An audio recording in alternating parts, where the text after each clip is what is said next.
ನಿಮ್ಮ ಹಳೆಯ ಚಿನ್ನದ ಒಡವೆನ ಅಧಿಕ ಬೆಲೆಗೆ ಮಾರಬೇಕೆ? ಆಟಿಕಾಗೆ ಕಾಲ್ ಮಾಡಿ 8880 ಅಟ್ಟಿಕಾ ಗೋಲ್ಡ್ ಕಂಪನಿ. ಅವ್ನ ವಯಸ್ಸು ಎಷ್ಟು ಕೇಳ್ರಿ ಅವ್ನು ಸ್ವಾಮಿಗೆ, ಅವ್ನು ಹಾಕ್ತಾನಲ್ಲ ಪೋಸ್ಟಿಂಗ್ ಮಾಡಿಸ್ತಾನಲ್ಲ ಸಣ್ಣ ಹುಡುಗ್ರ ಕಡೆ. ಅವ್ನ ವಯಸ್ಸು ಎಷ್ಟು ಪ್ರಬುದ್ಧತೆ ಅವನಿಗೆ? ಈ ಚಿಲ್ಲರ್ ಬುದ್ಧಿ ಬಿಡಬೇಕು. ಫಸ್ಟ್ ಗುರು ಆದವನು ಚಿಲ್ಲರ್ ಅಲ್ಲ ಇರಬಾರ್ದು, ಭಕ್ತರನ್ನ ಸಮಾನವಾಗಿ ಕಾಣುವಂತ ಹೃದಯವುಳ್ಳವರಾಗಿರ್ಬೇಕು. ಭಕ್ತರನ್ನ ಚಂದ ಕಾಣಕ್ ಹೇಳ್ರಿ. ಯಾವ ಬಟ್ಟಿಯನ್ನ ನಾವು ಧರಿಸ್ತೀವಲ್ಲ, ನಾನು ನಿನ್ನೆ ಅದನ್ನೇ ಹೇಳಿದ್ದೀನಿ, ಆ ಬಟ್ಟಿಗೆ ಇದೇ ಹೌದಪ್ಪ ನಾವು ಮಾಡಿದ್ವಿ ಕರೆ ಒಪ್ಕೋತೀನಲ್ಲ, ಮಾಡಿದ್ರೆ ಉಳಿಲಿಲ್ಲ, ನಡ್ಕೊಳ್ಳಿಲ್ಲ ಮನುಷ್ಯ. ಅಲ್ಲಿ ಬಿಜಾಪುರದಲ್ಲಿ ಇನ್ನೂ ಕಂಪ್ಲೇಂಟ್ ಬಾಕಿ ಐತಿ. ಅದ್ ಏನಾಗೈತೆ ಅದ್ರ ಬಗ್ಗೆ ಜನರಿಗೆ ಸಮಾಜಕ್ಕೆ ಉತ್ತರ ಕೊಡಂತ ಹೇಳ್ರಿ. ಮೊದ್ಲಕ್ಕೆ ಎಲ್ಲಿ ಹೋದ್ಲ ಅಮ್ಮ, ಯಾಕೆ ಕಂಪ್ಲೇಂಟ್ ಕೊಟ್ರು? ಅವ ಎತ್ತನ 11 ಕೋಟಿ ಇದ್ದಿದ್ದು 3 ಕೋಟಿಗೆ ಡೀಲ್ ಬಂತ ಅಂತ ಅವ ಮಾತಾಡ್ತಾನ. ಇವ ನೋಡಿದ್ರೆ ಇಲ್ಲಿ ನಾಟಕ ಮಾಡ್ಕೊಂಡು ಅಲ್ಲಿ ಯಾವ್ದೋ ಒಂದು ಊರಾಗ ಕುಂತಾನ. ನಾಟಕ ಹಾಕ್ಬೇಕ್ರಿ. ಅದಕ್ಕೆ ಸಮಾಜಕ್ಕೆ ಉತ್ತರ ಫಸ್ಟ್ ಕೊಡ್ಲಿ, ಆಮೇಲೆ ಮಾತಾಡ್ತೀವಿ. ಅವನಿಗೆ ನನ್ನ ಬಗ್ಗೆ ಮಾತಾಡೋದು, ಅಧಿಕಾರದ ಬಗ್ಗೆ ಮಾತಾಡೋದು. ಈ ಯುವ ಬಂದ ಮ್ಯಾಗ ನಾವು ಅಧಿಕಾರ ಮಾಡಕತ್ತೀವ. ಕಳೆದ 50 ವರ್ಷ, ಇವ್ನಿಗೆ ಇನ್ನೂ 48 ಆಗಿರ್ಬೇಕು ವಯಸ್ಸೀಗ. ಇವ್ನು ಹುಟ್ಟಕ್ಕಿಂತ ಮುಂಚೆಗೆ ನಾವು ರಾಜಕಾರಣದಾಗದೀವಿ. ಅದು ಅವನಿಗೆ ತಿಳ್ಕೊಂಡಿಲ್ಲ. ನನಗೇನು ಬುದ್ಧಿ ಹೇಳುವಂಥದ್ದು ಅವನ ನಂತರ ಅವಶ್ಯಕತೆ ಇಲ್ಲ.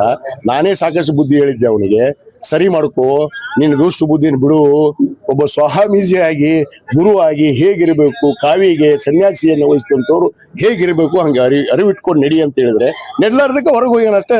ಅವ್ನು ಮುಗಿದತ್ ಗತಿ. ಅವ್ನು ಇನ್ಮ್ಯಾಗ ನಾ ಮಾತಾಡೋದು ಅವ್ನ ಬಗ್ಗೆ ಬೆಸ್ಟ್. ಸಮಾಜ ಬಡವ ಆಗಕ್ ಸಾಧ್ಯ ಇಲ್ಲ. ಸಮಾಜ ಒಗ್ಗಟ್ಟಿದೆ, ಸಮಾಜ ಗೌರವ ರೀತಿಯಲ್ಲಿದೆ, ಸಂಘಟಿತರಾಗಿದ್ದೀವಿ. ಯಾವನೋ ಇವನು ಬಟ್ಟೆ ಧರಿಸ್ಕೊಂಡು ಇವನು ಸ್ವಯಂಕೃತವಾಗಿ ಯಾರ್ದೋ ಮಾತು ಕೇಳ್ಕೊಂಡು ಅಲ್ಲ, ನಮ್ಮ ಸರ್ಕಾರಕ್ಕೆ ಸರ್ಕಾರ ಇರೋ ಮಟ್ಟನ ಹೋಗೋದಿಲ್ಲ ಅಂದವ್ರು. ಮತ್ತೆ ನಮ್ಮ ಮುಖ್ಯಮಂತ್ರಿ ಹತ್ರ ಯಾಕೆ ಹೋದ್ನಪ್ಪ ಇವ? ಯಾಕೆ ಹೋದ? ಎದಕ್ ಹೋಗಿದ್ದ? ಕೇಳ್ರಿ ಅವ್ನಿಗೆ ಪ್ರಶ್ನೆ. ಉತ್ತರ ಕೊಡಂತ ಹೇಳ್ರಿ. ಕಂಪ್ಲೇಂಟ್ ಮಾಡ್ರಲ್ಲ 3 ಕೋಟಿ ಕೇಳ್ಯಾರಂತ, ಅದಕ್ಕೆ ಮೊದಲು ಉತ್ತರ ಕೊಡಂತ ಹೇಳ್ರಿ ಸಮಾಜದವ್ರ ಬಂದು. ಆಮೇಲೆ ಇವ ಏನದ ಅನ್ನೋದು ಹಕೀಕತ್, ನಿಜವಾದ ಹಕೀಕತ್ ಗೊತ್ತಾಗತ್ತೆ. ಯಾವ್ದು ಸ್ವಾಮೀಜಿ ಮಾಡೋ ಪ್ರಶ್ನೆ ಇಲ್ಲ. ಈಗ ನಾವು ವರದಿಯನ್ನ ಇನ್ನೊಂದು 2 ಕ್ಷೇತ್ರ ಬಾಕಿ ಇದೆ, ಬೀಳ್ಗಿ ಮತ್ತು ಮುಧೋಳ. ಇವತ್ತು ನಾನು ಹೋಗ್ತಾ ಇದ್ದೀನಿ ಲೋಕಾಪುರ್ಗೆ, ಸನ್ಮಾನ್ಯ ತಿಮ್ಮಾಪುರ ಸಾಹೇಬ್ ಕರ್ಕೊಂಡು. JD ಪಾಟೀಲ್ ಅವರು ಅವ್ರ ಊರಲ್ಲಿಲ್ಲ, ಹುಷಾರಿಲ್ಲ.